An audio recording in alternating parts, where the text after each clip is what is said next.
Bonjour à tous, aujourd'hui on va parler de Batman Cataclysme, un comics DC Comics, sorti en VF chez Urban Comics, sur Batman, hein, comme le titre l'indique, tout simplement.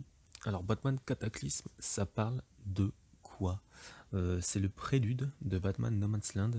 Donc Batman No Man's Land, c'est un oui, un gros event, parce qu'il est sorti en pas mal de tomes, je crois, en 5 ou 6 tomes, toujours chez Urban Comics. Euh, c'est la période de Batman où Gotham City est ravagée et où elle est un petit peu bloquée quoi, par rapport à un tremblement de terre. Donc le tremblement de terre qui se passe dans ce comics, dans Batman Cataclysme. Euh, et du coup, c'est là que tous les criminels, tous les gangsters vont essayer de reprendre la ville. Donc c'est dans Batman No Man's Land que je n'ai pas lu. Donc là, je vous ai juste dit à peu près ce qui se passe dans ce run, mais je l'ai pas lu. Et c'est pour ça que j'ai voulu prendre ce Batman Cataclysme, en fait, pour avoir un petit peu l'avant, l'avant Batman No Man's Land. Et aussi, encore sur No Man's Land, ça a été une source d'inspiration, voilà, de Christopher Nolan pour son dernier Dark Knight, hein, sur le Dark Knight Rises. Ça a été c'était un comics où il s'est basé, quoi. Il s'est basé sur ce comics pour faire le Dark Knight Rises. Donc Batman Cataclysme, du coup, qu'est-ce qui se passe avec ce tremblement de terre? Bah du coup, ça bloque tout Gotham. Tout Gotham. Euh, c'est un comics assez gros pour ce qu'il raconte. Voilà, plus de 450 pages. Alors qu'est-ce que j'en ai pensé? Personnellement, eh ben, c'est une lecture que je n'ai pas finie parce que je n'ai pas réussi à rentrer dedans. Donc il doit me manquer peut-être, je vais dire, un sixième, on va dire. Un sixième du comics à lire. Et j'étais dedans au début, les trois quatre premiers chapitres. Et après, bah, j'ai trouvé que ça se renouvelle pas. En fait, c'est du rabâchage de ce moment où il y a le tremblement de terre dans la ville de Gotham. Donc si jamais vous avez aimé ce comics, dites-moi ça dans les commentaires, expliquez-moi tout. Hein, dites-moi le pourquoi du comment. Moi je vous explique un peu. Voilà, les premiers, donc ça t'explique le tremblement de terre vu de Batman, le deuxième le tremblement de terre vu, alors celui-ci c'est d'Alfred ou du commissariat. Après t'as le tremblement de terre vu de Gordon, le tremblement de terre vu de Huntress aussi, après de Robin, de Nightwing, de Catwoman. Alors j'ai un truc à dire les chapitres de Catwoman quoi, c'est qu'ils sont très laids. Ouais, franchement, voilà. Les goûts et les couleurs, oui, d'accord, il n'y a pas de problème. Mais je crois qu'on sera tous d'accord pour dire que les passages de Catwoman sont pas top top quoi. Déjà que je n'ai pas réussi à rentrer dans le comics niveau graphique. Voilà. C'était assez compliqué. Ouais, j'ai eu pas mal de temps.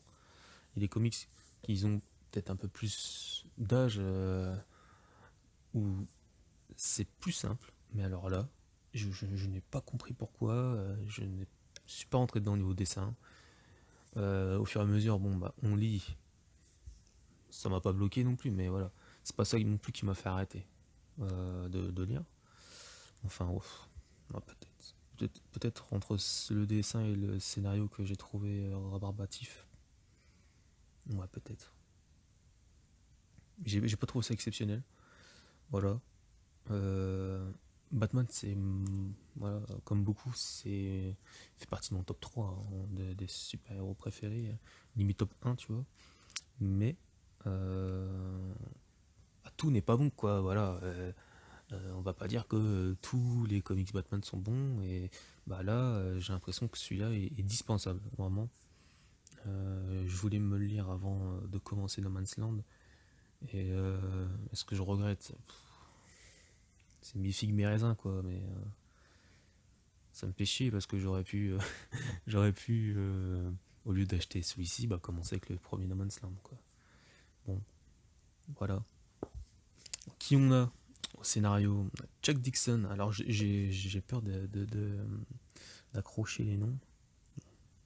Jack Dixon, Alan Grant et Devin Grayson, tout simplement. Et après en dessin, on a Jim Aparo, voilà, Klaus Johnson, tout simplement. Voilà. Là, vous sentez que j'ai pas grand chose à dire. Et non, mais j'étais pas surpris du bon coin. Voilà. C'est souvent je parle à peu près de bien, même les titres où les personnages sont pas mes favoris. Quand je parle du Superman, je suis pas à fond dans Superman, mais bon, dans l'ensemble, l'histoire m'a plu. Là, je suis fan de Batman et c'est vrai que j'étais un petit peu plus que sous réserve, quoi. Voilà. Après, je sais que du coup, le No Man's Land, donc la suite, chez Urban Comics, il en doit être en 6 tomes. J'ai vu qu'il en manquait, je crois qu'il manque le 6 et le 5, ou le 6 sûr. Je sais qu'il en manque. Donc c'est vrai que commencer une grosse, ah oui quand même, un gros run, une saga comme ça, et tu dis, putain si j'aime bien, je vais peut-être pas pouvoir le terminer parce qu'il manque un tome, c'est embêtant. Donc voilà. Donc comparé à leurs collègues et concurrents de chez Panini avec Marvel, ils ont beaucoup moins de rupture, hein, clairement. Mais c'est vrai que c'est toujours un petit peu embêtant, puis j'ai pas envie de le prendre en e-book, quoi. Je préfère la version. Je préfère le physique, tout simplement, avoir l'objet. Donc voilà, que dire de plus, hein. À part que. Bah voilà, quoi. Ça arrive. Voilà, tu peux être fan de comics, tu peux être fan de manga, tu peux être fan de plein de trucs, et fan de Batman, et de ne pas être attiré sur tous les comics de Batman, hein. C'est pas le premier, ce sera sûrement pas le dernier non plus, hein. Ça arrive, voilà, c'était juste pour vous parler que si jamais vous voulez vous lancer dans No Man's Land et que vous voulez, comme moi du coup, commencer Cataclysme, je mets juste une réserve. Moi personnellement, je vous dis, feuilletez-le. Moi j'ai pas eu l'occasion de le voir en magasin, j'ai dû le commander. Si je l'aurais feuilleté peut-être en magasin, j'aurais vu comment c'était dedans et tout. Franchement, je l'aurais sûrement pas pris, hein, sincèrement. La couverture, elle est. Je la trouve magnifique, la couverture, par contre, elle est oufissime. Mais comparé à ce qu'il y a dedans, bah, comme on dit, l'habit ne fait pas le moine, mais alors là, clairement, clairement, clairement. Voilà. Pourtant, je suis pas difficile, hein. Sincèrement, je suis assez client de tout. Mais c'est vrai que là, déçu. Puis oui, là, je suis en train de feuilleter en même temps, là, oh non, les passages avec Catwoman, ils sont pas du tout. Ils sont pas du tout quali, quoi. Niveau dessin, non, non. Aïe, aïe, aïe. C'est malheureux. Mais après, là-dedans, ils mettent en place voilà, tous les vilains qui remontent. Ils remontent dans les rues de Gotham pour essayer de récupérer leur territoire. Donc, c'est une préquelle, mais peut-être pas indispensable. Plus dispensable, voilà. Je mets ma réserve là-dessus, hein. Si jamais vous vous intéressez, voilà. Si jamais vous êtes intéressé par ça, bah, dites-le moi en commentaire. Si vous l'avez lu, dites-le moi en commentaire aussi, du coup. Pour savoir si vous l'avez aimé ou pas, si c'est dispensable ou pas. Voilà. Puis ça tombe, vous allez me donner des arguments qui vont peut-être me donner envie de relire, mais je ne pense pas. Enfin, de relire. Peut-être de le finir, mais non. Moi, je pense pas. Du coup, oui, j'avais lu il me manquait peut-être, je sais pas, 4 chapitres. Peut-être, je vais dire. Au pif. Je pense pas la reprendre, non, je pense pas. Non, non, non. Donc voilà.